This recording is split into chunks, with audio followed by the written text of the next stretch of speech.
आप सभी का स्वागत है आपके अपने YouTube चैनल जैनित स्टडीज में। जैसा कि आप सब लोग जानते हैं कि हम इस YouTube चैनल के जरिए आपके लिए एजुकेशन से संबंधित, कंपटीशन से संबंधित वीडियोस लेके आते हैं जो कि आपके एग्जाम के लिए बहुत ही महत्वपूर्ण है, जैसे बैंक, एसएससी, रेलवेज, एनटीपीसी या स्टेट लेवल का कोई भी एग्जाम हो। तो इसी सीरीज में आज हम आपके लिए एक जॉब नोटिफिकेशन लेके आए हैं जो है नैनीताल बैंक की। तो चलिए देखते हैं कौन कौन सी पोस्ट आई हैं और कितनी पोस्ट आई हैं और क्या क्या इसमें दिया गया है। तो सबसे पहले आप लोगों को बताना चाहता हूं कि नैनीताल बैंक लिमिटेड की पीओ और क्लर्क की वैकेंसी आई है। अब देखिए टोटल वैकेंसी इसमें आपको दी गई है 155, जिसमें से आप यहां पर देख सकते हैं 75 वैकेंसीज आपकी पीओ की हैं और 80 वैकेंसी आपकी क्लर्क की हैं। यहाँ पे छोटा सा डिस्क्रिप्शन दिया गया है, एप्लीकेशन फीस के बारे में बताया गया है।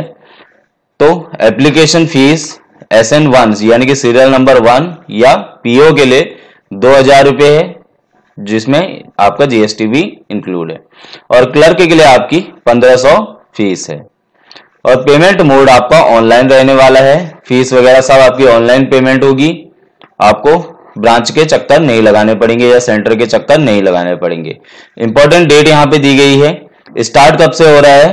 तो आपका 29 अगस्त से फॉर्म फिलअप करना स्टार्ट हो गया है।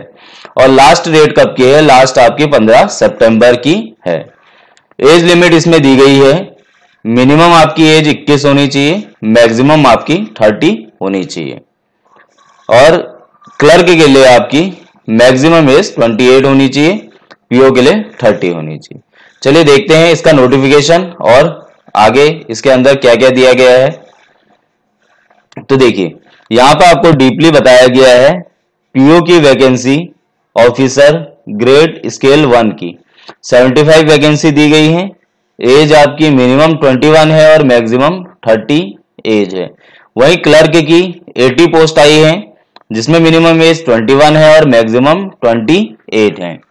आगे आपको कहा गया है the number of vacancies mentioned above is provisional and may vary according to the actual requirement of bank. तो आपको बताया गया है कि ये ओरिजिनल वैकेंसी नहीं है। कहने का मतलब है कि अगर और जरूरत पड़ेगी तो बढ़ भी सकती है या घट भी सकती है। बैंक के पास सारे अधिकार हैं रिक्रूटमेंट कैंसिल करने का, ये आपको पहले ही दिया गया है। चलिए ये सब चीज तो नॉर्मल बातें हैं, इसको छोड़ते हैं, मेन मुद्दे पे आते हैं। आपको यहां पे और क्या क्या दिया गया है? देखिए यहां पे आपको दिया गया है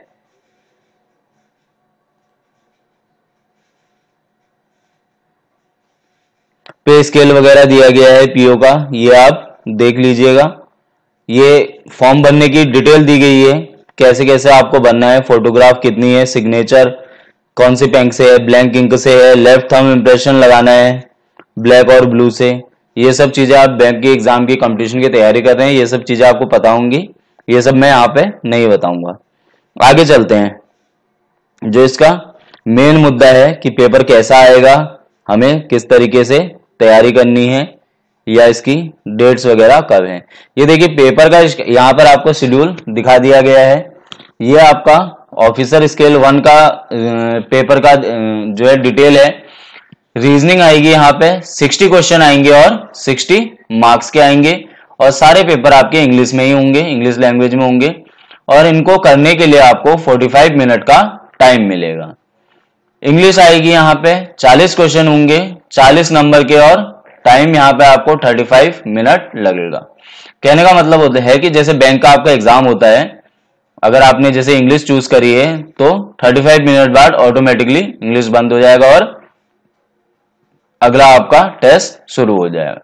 क्वांटिटेटिव एप्टीट्यूड यहाँ पे 50 क्वेश्चन आएंगे 50 मार्क्स के, और इसके लिए टाइम लिमिट है आपको 40 मिनट।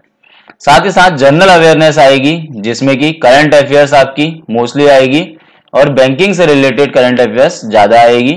नंबर ऑफ क्वेश्चन होंगे 50। अब देखिए जनरल अवेयरनेस में क्या है, आपकी स्टैटिक जीके भी आती है, उसको भी आप ध्यान में रखिएगा। और मेन फोकस आपका करंट अफेयर्स पे होना चाहिए, जो कि बैंकिंग से रिलेटेड आपकी आएगी। तो 50 क्वेश्चन आएंगे और 50 मार्क्स के आएंगे और 25 मिनट मिलेगा। तो ये तो था आपका पीओ का पेपर। अब देखिए क्लर्क के पेपर में क्या आएगा, रीजनिंग आएगी, 40 क्वेश्चन आएंगे और 40 मार्क्स के आएंगे। इंग्लिश लैंग्वेज आएगी, 40 क्वेश्चन आएंगे, अगेन 40 मार्क्स के। जनरल अवेयरनेस आएगी, 40 क्वेश्चन और 40 मार्क्स के। कंप्यूटर नॉलेज 40 क्वेश्चन आएंगे, 40 मार्क्स के, और साथ ही साथ मैथ्स आएगी 40 क्वेश्चन 40 मार्क्स के।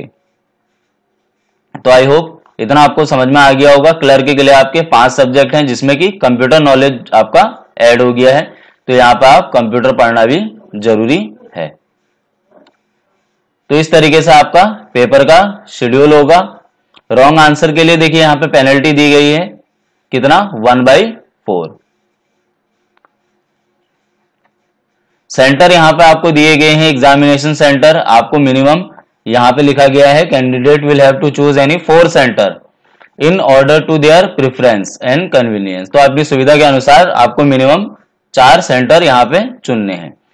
पहला सेंटर हल्द्वानी है, डिस्ट्रिक्ट नैनीताल, दूसरा देहरादून है, तीसरा रुड़की है, चौथा बरेली है, पांचवा मेरठ, छठा मुरादाबाद, लखनऊ, जयपुर, दिल्ली और अंबाला। और यहाँ पे इंटरव्यू के बारे में भी कहा गया है, candidates will have to appear for personal interview to be conducted by bank. The successful candidate in the online written test will be called for an interview. On selection of the candidates based on online written test and interview, appointment letter will be issued for joining in official और clerical cadres। अब देखिए यहाँ पे main बात यह है कि clerk में भी आपका इंटरव्यू होगा, ऐसा इस नोटिफिकेशन में कहा गया है।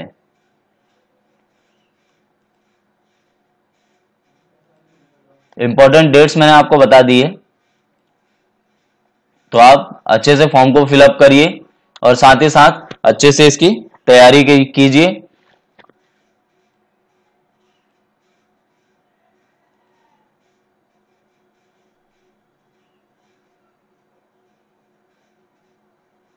बॉन्ड के बारे में यहां बताया गया है, पीओ के लिए 2 लाख का बॉन्ड है 2 साल के लिए, मतलब आप 2 साल तक जॉब नहीं छोड़ सकते। उसी तरह क्लर्क का भी है 1,25,000 का 2 साल के लिए। और देखिए एजुकेशनल क्वालिफिकेशन यहाँ पे दी गई है। पीओ के लिए क्या है, ग्रेजुएशन या पोस्ट ग्रेजुएशन, मिनिमम आपकी 50% मार्क्स होने चाहिए, और साथ ही साथ कंप्यूटर ऑपरेशन का नॉलेज भी आपको होना चाहिए। कहने का मतलब जिनके पास कंप्यूटर का सर्टिफिकेट है उनको ज्यादा प्राथमिकता मिलेगी। आपसे ऐसा कहीं भी नहीं कहा गया है कि आप कंप्यूटर का सर्टिफिकेट लगाएं, बट अगर आपके पास कंप्यूटर का सर्टिफिकेट है तो ज्यादा आपको यहाँ पे प्रेफरेंस मिलेगा। और साथ ही साथ दिया गया है candidates having 1 to 2 years experience in banking financial institution NBFC will be given preference. तो जितने भी कैंडिडेट्स हैं जिनको 1 या 2 साल का एक्सपीरियंस है बैंकिंग या फाइनेंशियल इंस्टीट्यूट में या एनबीएफसी में, नॉन बैंकिंग फाइनेंशियल कॉन्स्टिट्यूशन में, उनको ज्यादा यहाँ पर प्राथमिकता मिलेगी।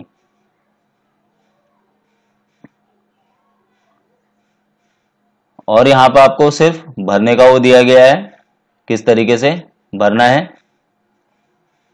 डेट मैंने आपको बता दी है। फाइनल डेट का इसमें नोटिफिकेशन में एग्जाम कब होगा ये कहीं भी नहीं लिखा है। आई थिंक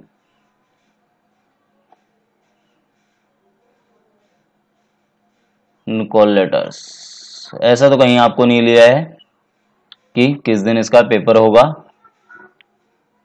ठीक है। बाकी सब चीजें नॉर्मल है, ऐसा कुछ भी नहीं है इसमें जो आपको बताया जाए।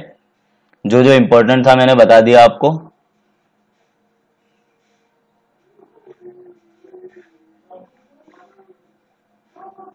इंपॉर्टेंट डेट यहाँ पे आपको वही मैंने जो पहले बताई थी वही है। रजिस्ट्रेशन 29 अगस्त से स्टार्ट हो चुका है, आप जल्दी जाके भर लीजिए। और लास्ट डेट इसकी 15 सितंबर है, ऑनलाइन की 15 सितंबर तक ही है, ठीक है। मेन के एग्जाम कब होगा ये आपको बताया नहीं है। तो आई थिंक नोटिफिकेशन आपको समझ में आ गया होगा। जल्दी से आप इस फॉर्म को फिलअप कर लीजिए। और साथ ही साथ अगर वीडियो आपको पसंद आए तो वीडियो को लाइक जरूर कीजिए, चैनल को सब्सक्राइब जरूर कीजिएगा, क्योंकि इस चैनल में आपके लिए इससे रिलेटेड जितने भी आपके एग्जाम में क्वेश्चन पूछे जाएंगे या क्या पैटर्न होगा सारे क्वेश्चन आपको कराऊंगा। तो आप वहां पर जाके इसको सीख सकते हैं, अच्छे से आपकी तैयारी कर सकते हैं और चैनल को सब्सक्राइब जरूर कर लीजिएगा ताकि मेरी हर नोटिफिकेशन आपके पास पहुंच जाए।